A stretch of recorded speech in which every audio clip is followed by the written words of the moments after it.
Filipino 4, Quarter 3, Week 4. Pagtukoy sa katotohanan at opinyon ng tekstong impormatibo o ang talambuhay. Wastong gamit ng pandiwang imperpektibo.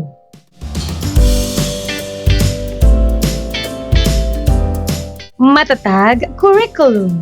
Bansang makabata, batang makabansa with me, teacher, KME. Magandang araw mga bata!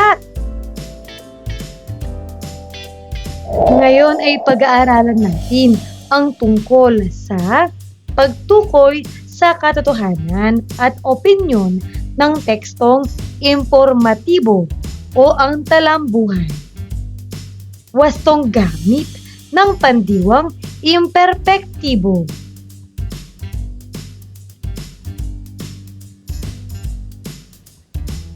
Mga layunin.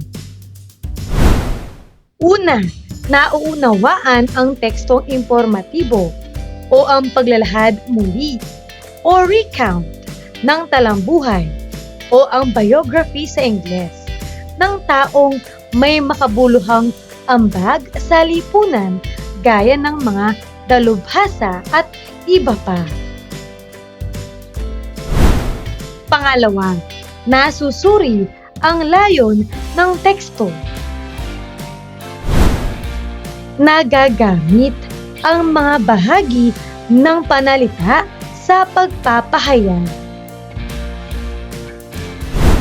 At pang-apat, naibibigay ang layon ng mga tekstong visual o ang anunsyo.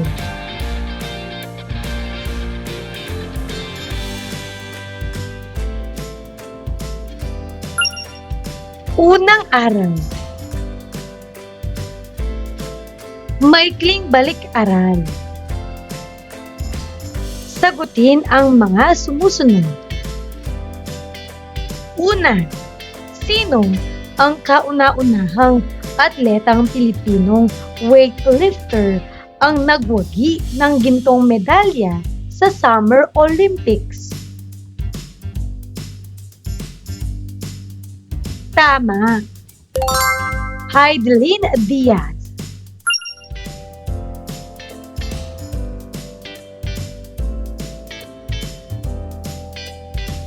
Pangalawa, saang lungsod ginanap ang 2020 Summer Olympics? Mahusay.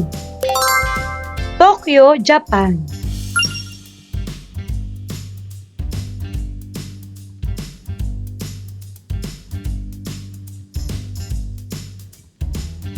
Pangatlo, saang lungsod sa Mindanao lumaki si Heidelin Diaz? Magaling. Sa Zamboanga.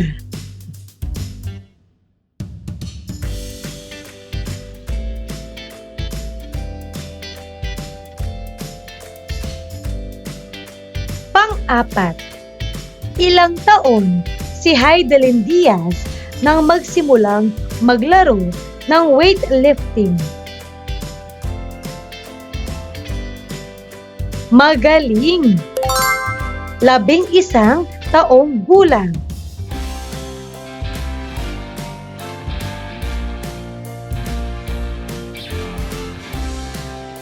Panglima, anong taong unang nagwagi si Heidelin Diaz ng gintong medalya sa Southeast Asian Games sa Thailand?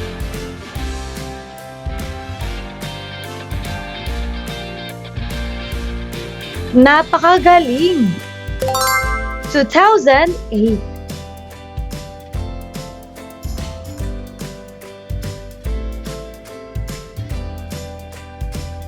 Paglinang sa kahalagahan sa pagkatuto sa aralin.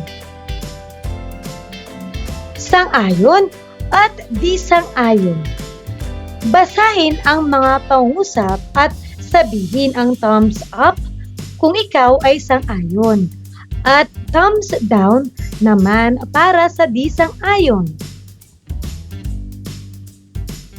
Una, dapat gamitin sa tamang paraan ang taglay na talento ng isang tao. Thumbs up o thumbs down? Tama! Thumbs up. Pangalawa, isinasantabi ang talento kapag nakaranas ng pagkabigo sa buhay. Thumbs up o thumbs down? Magaling! Thumbs down.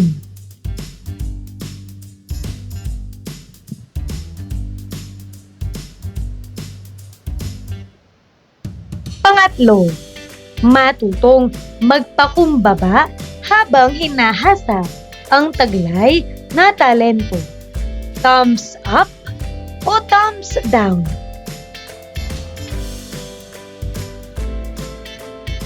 Napakagaling! Ito ay thumbs up.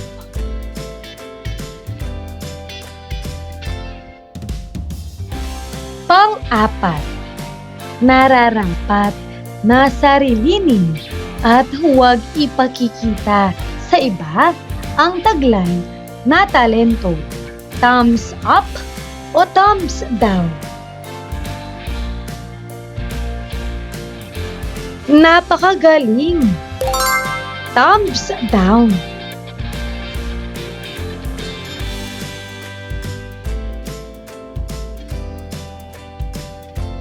Panglima, pinaghuhusay ang talento at patuloy na pinaunlad ito anuman ang katayuan sa buhay. Thumbs up o thumbs down?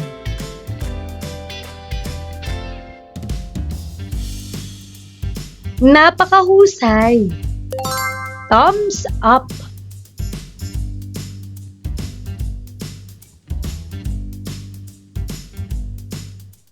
Paghawan ng bokabularyo sa nilalaman ng aralin.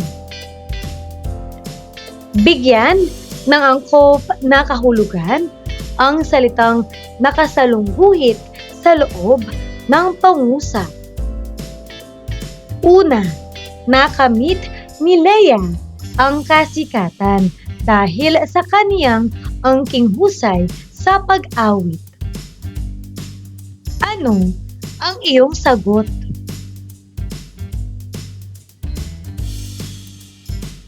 Mahusay!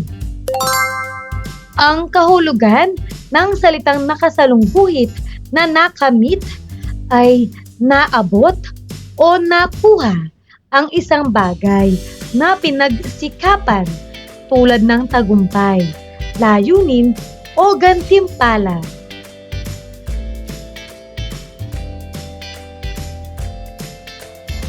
Pangalawa, maituturing na isa sa pinakamahusay sa larangan ng pag-arte sa teatro si Leia. Ano ang iyong sagot?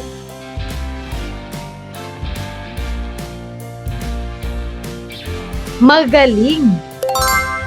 Ang kahulugan ng salitang pag-arte ay ang pagganap o pagpapakita ng kilos at damdamin sa isang dula, pelikula o anumang pagtatanghal. Maaari rin itong tumukoy sa pagkilos na parang hindi totoo o pagpapanggap.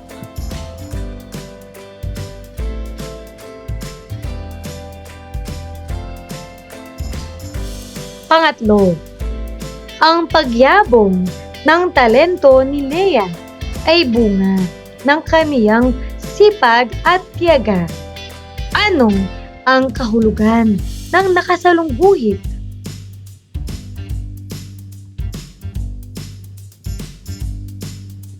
Tama! Ang kahulugan ng salitang pagyabong ay pag-unlad o paglago ng kakayahan o talento.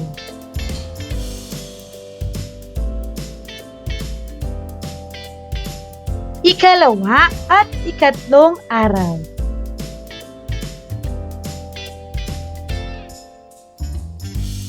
Unang aralin ang pagtukoy sa katotohanan at opinyon ng tekstong impormatibo o ang talambuhay.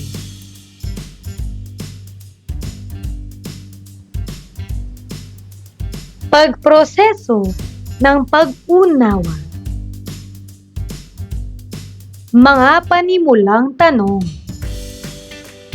Una, ano sa tingin niyo ang pagkakaiba ng katotohanan at opinyon? Pangalawa, may mga palatandaan kayang pahayag upang matukoy ang katotohanan at opinyon?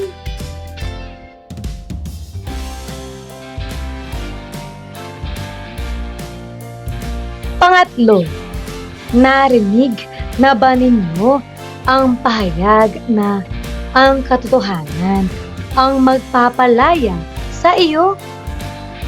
Ano kaya ang ibig sabihin nito?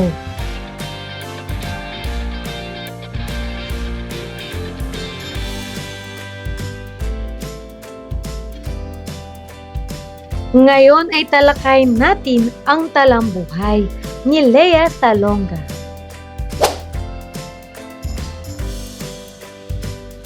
Para sa unang bahagi, si Lea Salonga ay isang kilalang mang-aawit at aktres sa Pilipinas.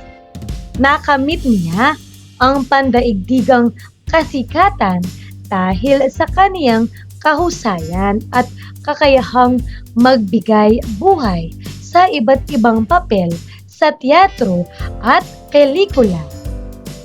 Siya ay ipinanganak noong Pebrero 22, taong 1971 sa lungsod ng Maynila. Ang kaniyang mga magulang ay sina Feliciano Genuino Salonga, isang opisyal sa hukbong dagat ng Pilipinas, at Maria Ligaya Alcantara na may lahing Tsino at Espanyol.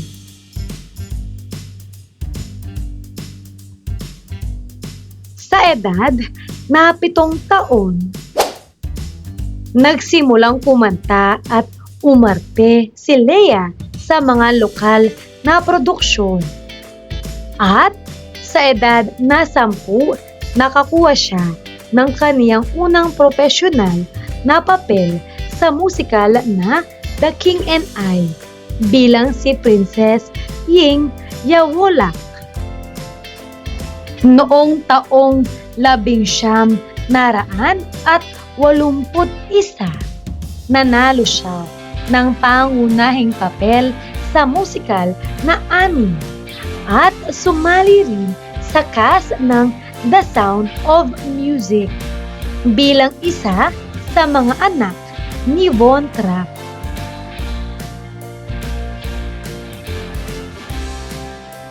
Ikalawang bahagi. Ang pagyabong ng kaniyang karera ay nagsimula noong taong 1989 nang siya'y mapiling gumanap bilang Kim sa musikal na Miss Saigon na nag-premiere sa West End, London. Ang kaniyang magaling na pagganap ay kumuha ng malalaking papuri.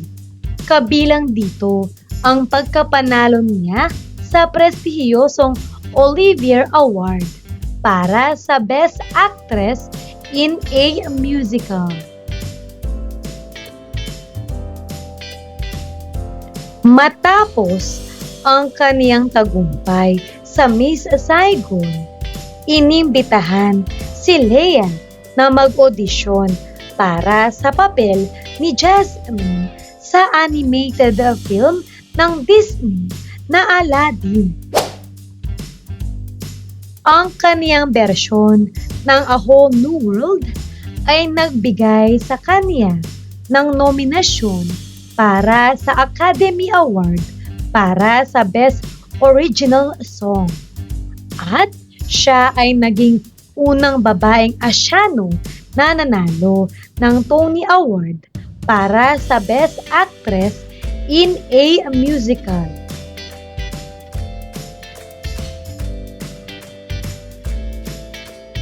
Ikatlong bahagi. Bilang isang kilalang mang-aawit at aktres, marami nang nagawa si Lea Salonga sa Pilipinas. Narito ang ilan sa kaniyang mga nagawa.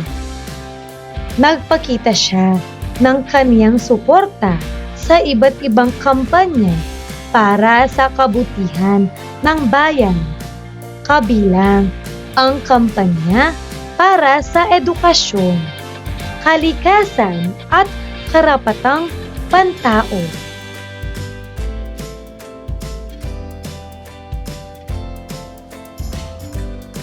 Isa siya sa mga nagtatag at nagsusulong ng Philippine Educational Theater Association o ang PETA na naglalayong magbigay ng edukasyon at pag-unlad sa mga kabataang Pilipino sa pamamagitan ng sining.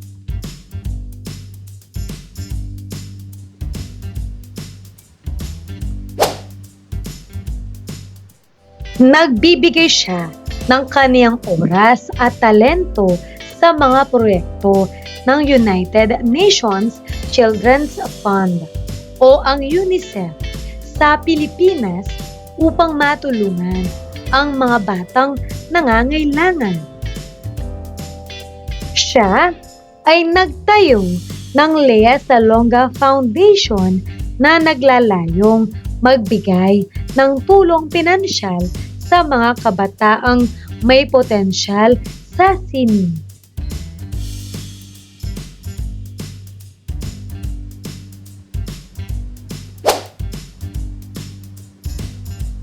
Bilang isang magaling na mang-aawit at aktres, siya ay nagbigay ng karangalan sa Pilipinas sa pamamagitan ng kaniyang paglahok sa mga pang-internasyonal na proyekto kabilang ang Miss Saigon at Les Miserables sa West End, London at Aladdin ng Disney.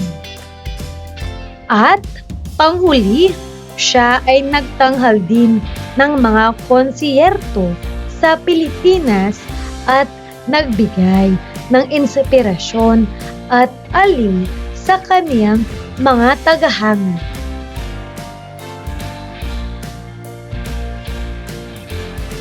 Ika-4 na bahagi. Sa personal na buhay, maraming aral ang maaaring mapulot ng mga tao sa buhay ni Lea Salonga. Una, si Lea ay isang ehemplo ng pagiging matiyaga at determinado sa kaniyang propesyon.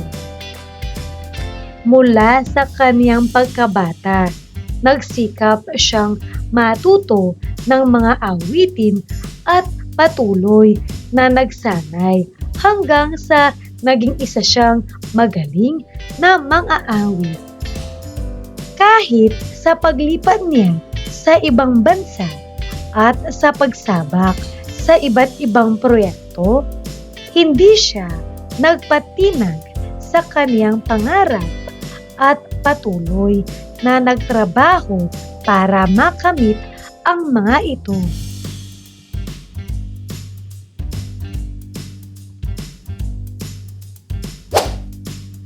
Pangalawa, Si Lea ay nagpakita ng kahalagahan ng pagtitiyaga sa pag-aaral at pagpapalawak ng kaalaman.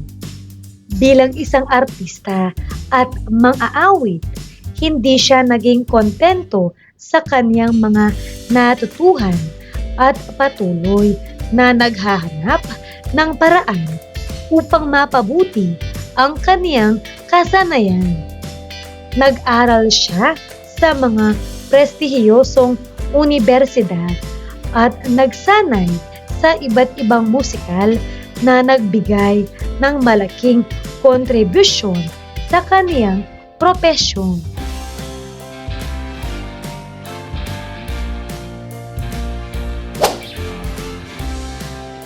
At pangatlo, si Lea ay isang modelo ng kababaang loob at kabutihang asal.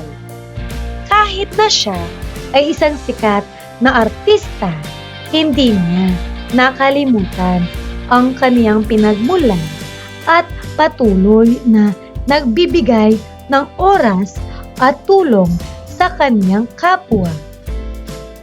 Nakita rin sa kaniyang mga pagpapahayag sa media na siya ay isang tapat na asawa, ina at isang responsableng mamamayan.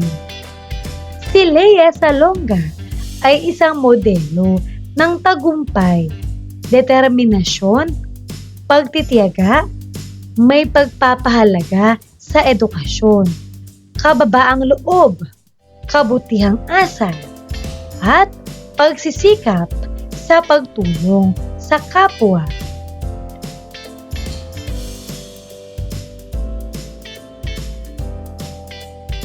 Pinatnubayang pagsasanay.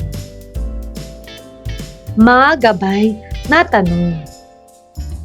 Una, anong larangan nakilala si Lea Salonga?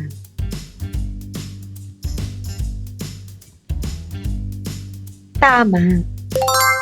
Nakilala si Lea Salonga sa larangan ng pag-awit at pag-arte, lalo na sa musika at teatro. Pangalawa, ilang taon si Lea Salonga nang magsimula siyang umarte at kumanta?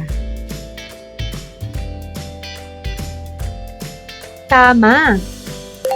Siya ay nagsimulang umarte at kumanta noong siya ay 7 taong gulang pa lamang.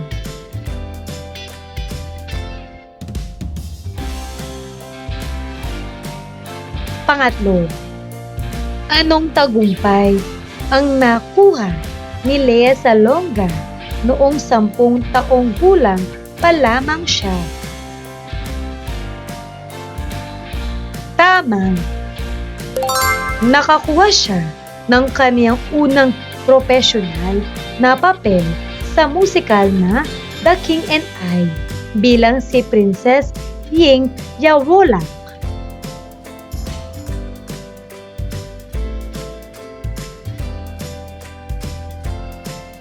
Pang-apat, paano nagsimula ang karera ni Lea Salonga sa mga teatrikong palabas? Magaling! Nagsimula ang kanyang karera sa teatro nang siya ay mapabilang sa Repertory Philippines kung saan siya ay gumanap sa iba't ibang musikal na dula tulad ng The King and I at Annie.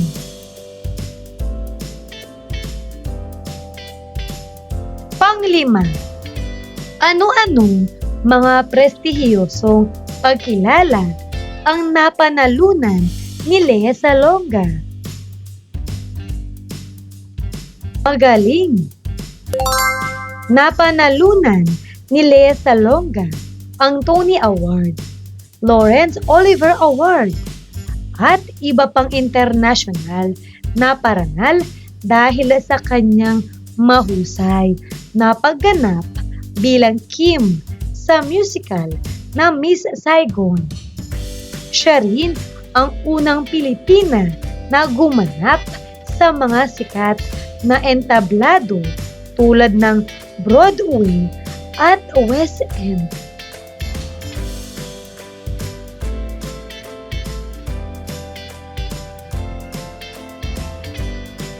Pang-anim, ano-anong naiambag ni Lea Salonga sa bansa bilang isang aktres at mang-aawit? Mahusay. Naitanyag niya ang Pilipinas sa buong mundo sa pamamagitan ng kanyang talento. Naging inspirasyon siya sa mga kabataang Pilipino na mangarap at magsikap. Ang tagumpay ay bunga ng dedikasyon at kababaang loob.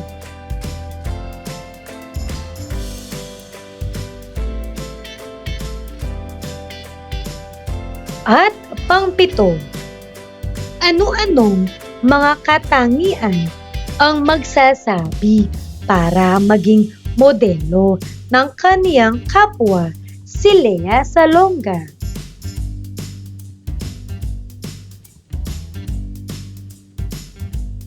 Mahusay. Siya ay masipag, disiplinado, mapagpakumbaba, at may malasakit sa kapwa. Siya ay positibong huwaran ng tagumpay na may kasamang kabutihang asal.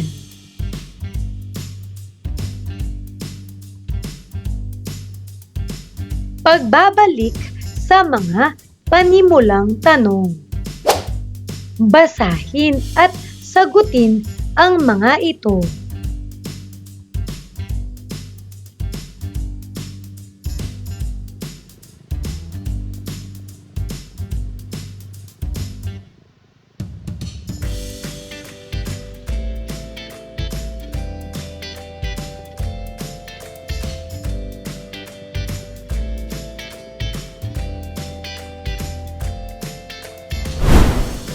Ngayon ay dumako na tayo sa ang katotohanan at opinyon.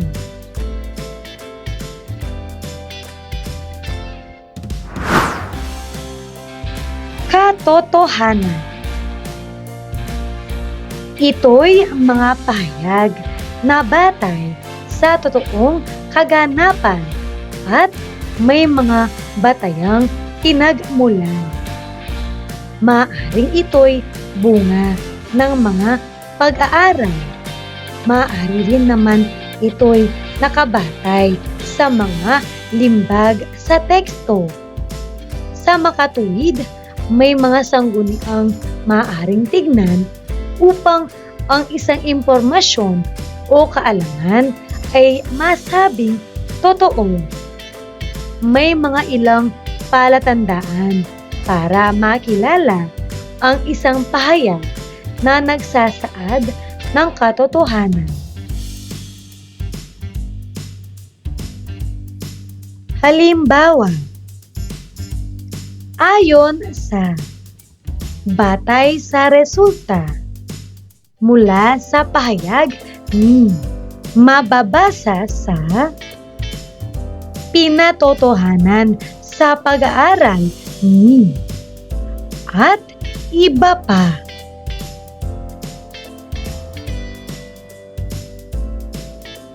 Gamit sa pahayag. Ayon sa tekstong binasa, si Lea Salonga ay naglalaan ng kaniyang oras at talento sa mga proyekto ng United Nations Children's Fund o ang UNICEF sa Pilipinas upang matulungan ang mga batang nangangailangan. Batay sa resulta ng pag-aaral, may 8 iba't ibang kahusayan ang mga tao o kilala sa tawag na multiple intelligences.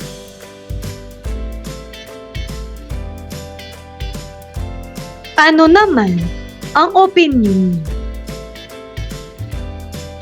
Ito ay tumutukoy sa pananaw ng isang tao o ng isang pangkat.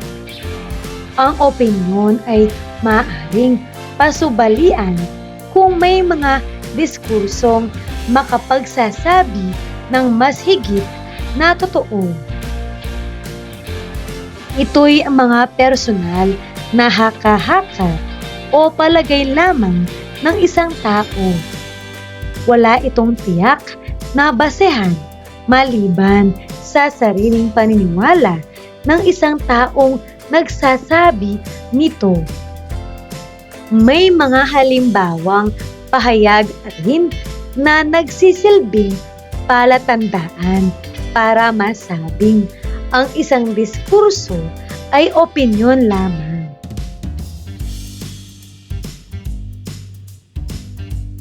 Halimbawa,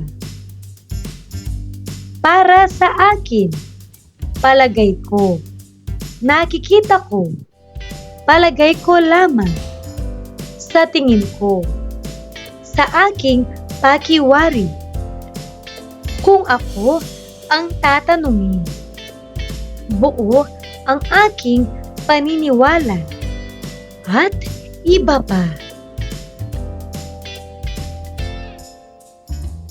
Gamit sa pahayag. Sa tingin ko, mas magiging mahusay ang isang tao sa kaniyang napiling larangan kung patuloy niya itong paunlarin. Para sa akin, dapat ay hindi ipinagmamayabang ang angking talento. Sa halip, ito'y ibinabahagi upang maging inspirasyon ng ibang tao.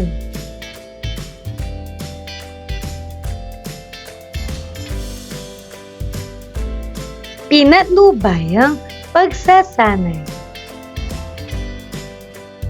Sulat katotohanan. Muling balikan ang binasang teksto. Tukuyin kung ang pahayag ay nagsasaad ng isang katotohanan o di katotohanan. Isulat ang sagot sapat lang bago ang bilang. Para sa unang bilang, ayon sa akda, ipinanganak si Lea Salonga noong Pebrero 22, taong 1971. Ano ang tamang sagot?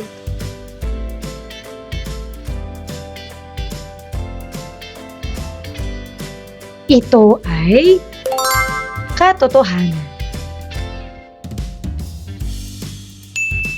Pangalawa, batay sa teksto, may lahing Tsino at Espanyol ang ina ni Lea Salonga. Ano ang tamang sagot?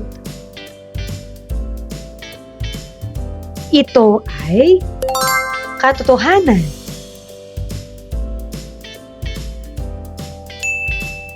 Pangatlo, Isinasaad ng teksto, gumanap bilang Kim si Lea Salonga sa musikal na palabas na Miss Saigon. Ano ang tamang sagot?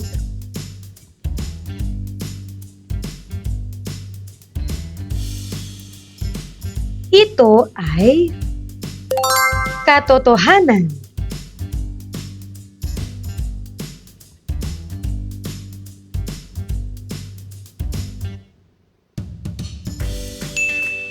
Pang-apat, isinasaad ng babasahin na inawit ni Lea Salonga ang A Whole New World sa musical na Miss Saigon.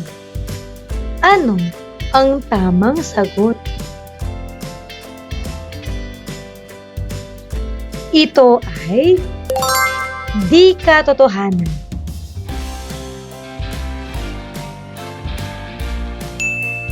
Panglima, binanggit sa nasabing akda na isa si Lea Salonga sa nagtatag at nagsulong ng Philippine Educational Theater Association o PETA.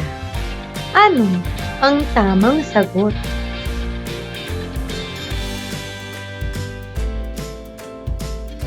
Ito ay katotohanan.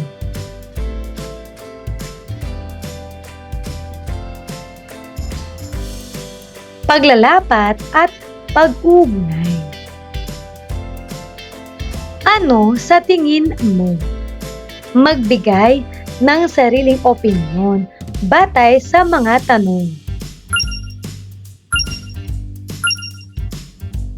Gagamit ng mga palatandaang pahayag upang maipakita ang sariling opinyon batay sa nasabing tanong. Basahin at sagutin ang mga ito.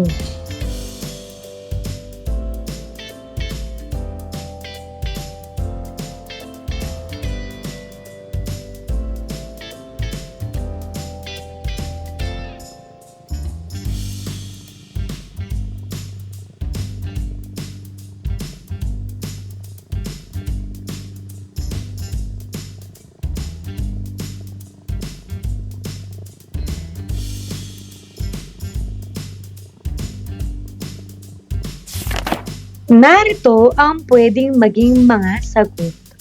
Basahin ito.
Ikalawang aralin. Wastong gamit ng pandiwang imperpektibo.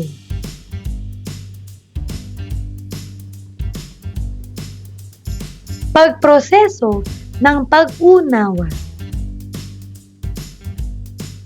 Suri pangusap. Tignan ang mga pahayag. Suriin ang may salungguhit na salita. Tignan mabuti ang kayarihan ng bawat salitang may salungguhit. Una, umawit si Lea Salonga sa harap ng kaniyang mga kababayan sa Estados Unidos. Pangalawa, ipinakita niya ang kaniyang husay sa pagsayaw sa entablado. Pangatlo, matiyagang nag-aral si Lea Salonga para sa kaniyang pangarap. Ano ang iyong mga napansin?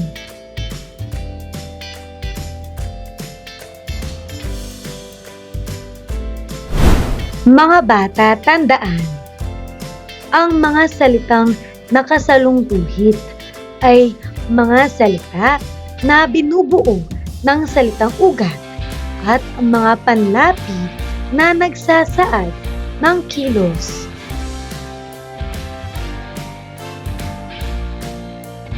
Narito ang katuturan o kahulugan ng pandiwa.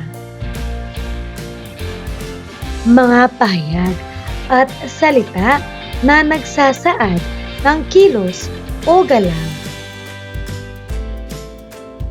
Ang pandiwa ay maaaring mabuo sa isang salitang ugat at panlapi. Halimbawa, mag plus laro. Ito ay magiging maglaro. Plus kanta. Ito ay magiging kumanta. Plus kain. Ito ay pwedeng maging kumain.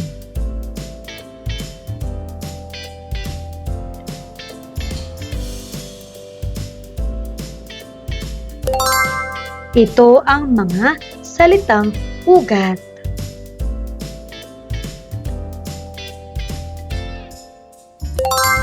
Ito naman ang mga panlapi.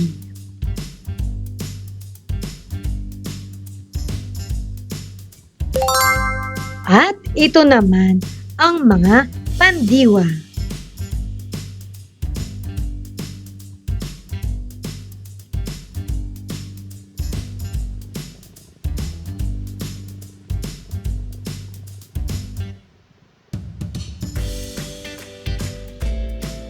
Alamin din natin ang aspektong imperpektibo.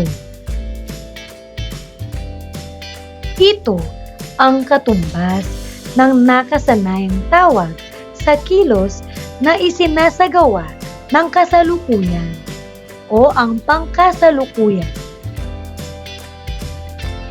Tandaan, upang matulungang matukoy ang aspekto ng pandiwa, nagsisimula ito sa pamamagitan ng pagtukoy ng anyong pawatas ng salitang nagpapahayag ng kilos.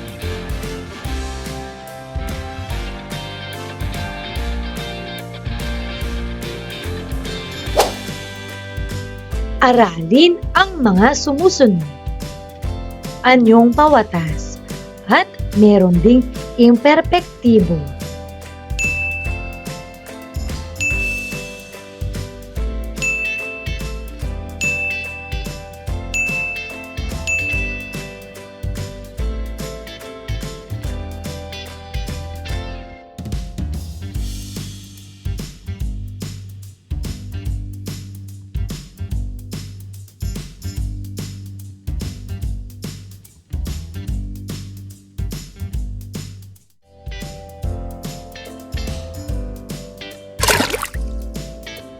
Mga bata, mahalagang paalala. Ang mga salitang nakita sa aspektong imperpektibo ay kakikitaan ng pag-uulit sa unang baybay ng salitang ugat. Maaaring magbago ang posisyon nito. Maaaring mahiwalay ang isang titik at magkaroon ng panlapi sa pagitan nito at maaari rin namang sa magkasunod na pantig ito makikita.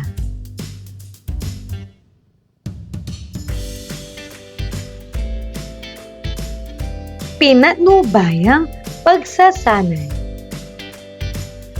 Isulat sa aspektong imperpektibo ang mga salita at gamitin ito sa isang makabuluhang pahayag.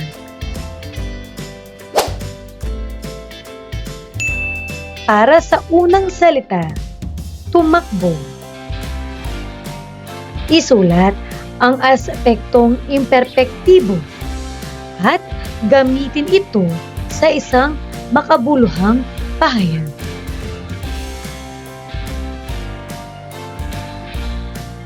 Magaling. Tumatakbo. Araw-araw ay tumatakbo si Marco bilang ehersisyo sa umaga. Pangalawa, umarte. Tama. Umaarte o umaarte.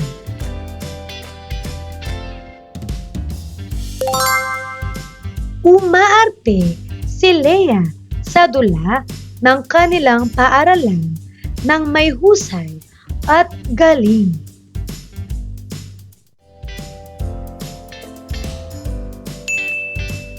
Pangatlo, umawit. Magaling. Umaawit. Umaawit si Ana sa programa ng barangay upang magbigay saya sa mga manonood. Pang-apat na gitara. Magaling. Nagigitara. Nagigitara si Carlo tuwing hapon habang kumakanta ng kaniyang mga paboritong awitin.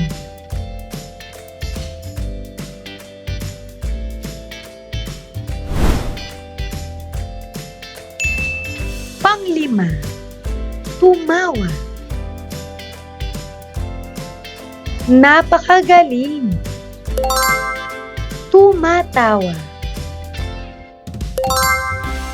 Tumatawa ang mga bata sa nakakatawang kwento ng kanilang guro.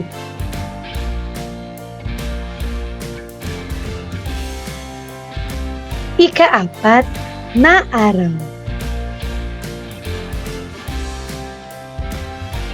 Paglalapat at pag-uugnay.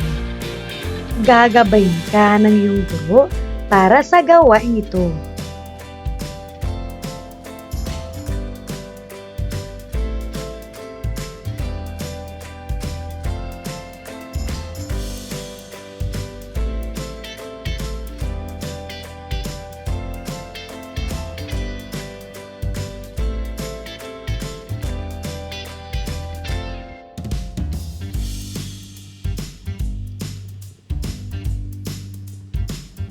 Pabaong pagkatuto.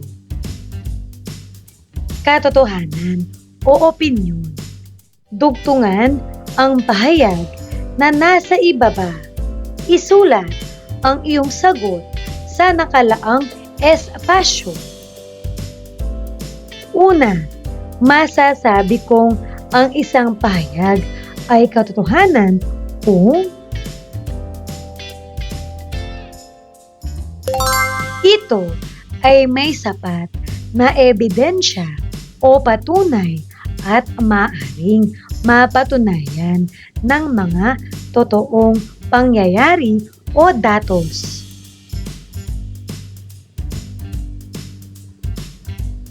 Pangalawa, masasabi kong ang isang pahayag ay opinyon kung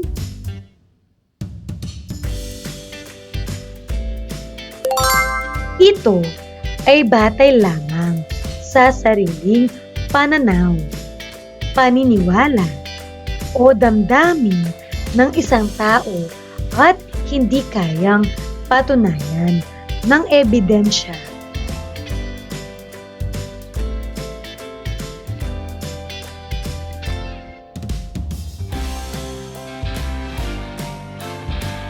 Pagninilay sa pagkatuto. Aralin na rin natin ang anunsyo sa poster bilang isang tekstong visual.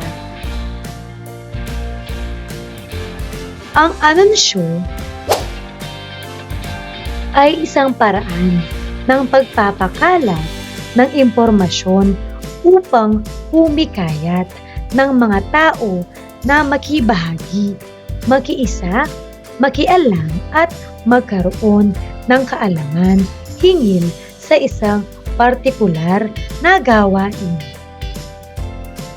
Maaaring makita sa iba't ibang forma o estilo ang anunsyo.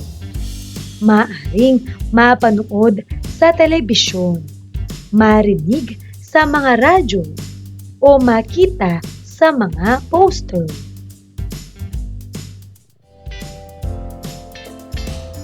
Sa mga tekstong biswal katulad ng poster, ang bawat anunsyo ay nagtataglay ng iba't ibang layunin gaya ng mga sumusunod. Una, nanghihikayat na makilahok sa isang gawain. Pangalawa, nagbibigay ng mahalagang impormasyon. Halimbawa, mga dapat tandaan sa panahon ng kalamidad. Pangatlo, nagbibigay babala sa mga maaaring masasamang dulot ng isang gawain. Pang-apat, nagpapabatid tungkol sa mga mahalagang kaganapan sa paligid.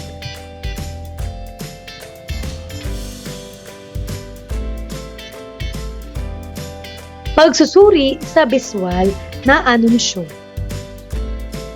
Tignan ang larawan at sagutin ang mga katanungan.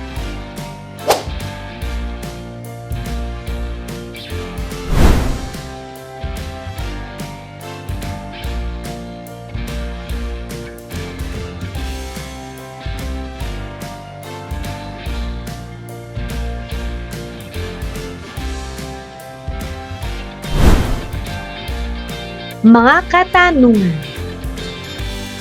Una, batay sa nakasulat sa biswal na patalastas, ano ang layunin nito? Tama. Layunin nito ay hikayatin ang mga may talento na mag-odisyon para sa palabas upang maipakita ang kanilang husay at magkaroon ng pagkakataong makilala sa mas malawak na madla. Layunin din nito na pataasin ang interes ng publiko sa programa at bumuo ng excitement o inaabangan para sa susunod na season.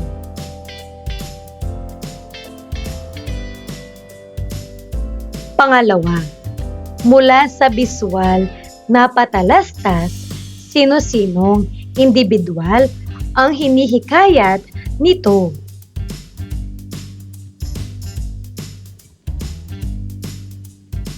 Napakahusay! Hinihikayat nito ang mga may special skill, katulad ng pagkanta, pagsayaw, pag-arte, o iba pa, na gustong ipakita ang kanilang kakayahan.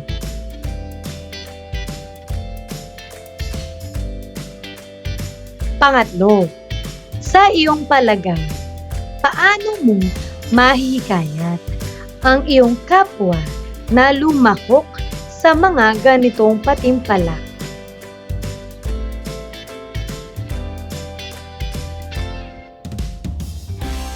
Magaling! Sa aking palagay, maaari kong sabihin sa kanila ang mga benepisyo tulad ng pagkakaroon ng exposure, paghasa ng talento, at posibilidad na makilala. Ang suporta at paghanda tulong sa pag-ensayo, pagpapayo, kasangga sa pagharap sa audisyon ay malaking motibasyon para tumuloy ang isang kapwa.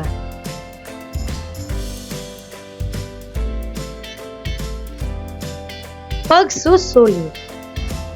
Gagabayin ka ng iyong guro para sa bahaging ito.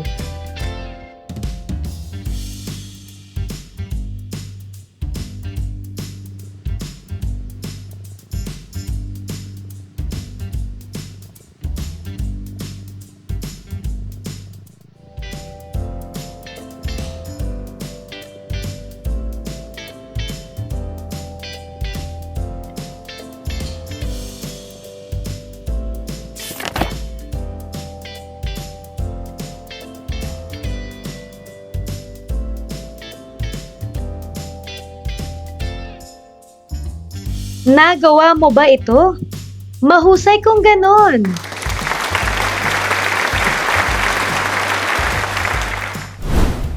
Ano ang mga natutuhan mo sa araw na ito?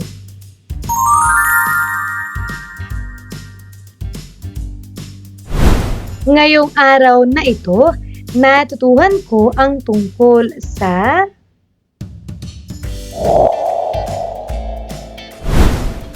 ang pagtukoy sa katotohanan at opinyon ng tekstong impormatibo o ang talambuhay. Ang wastong gamit ng pandiwang imperpektibo. At ang anunsyo.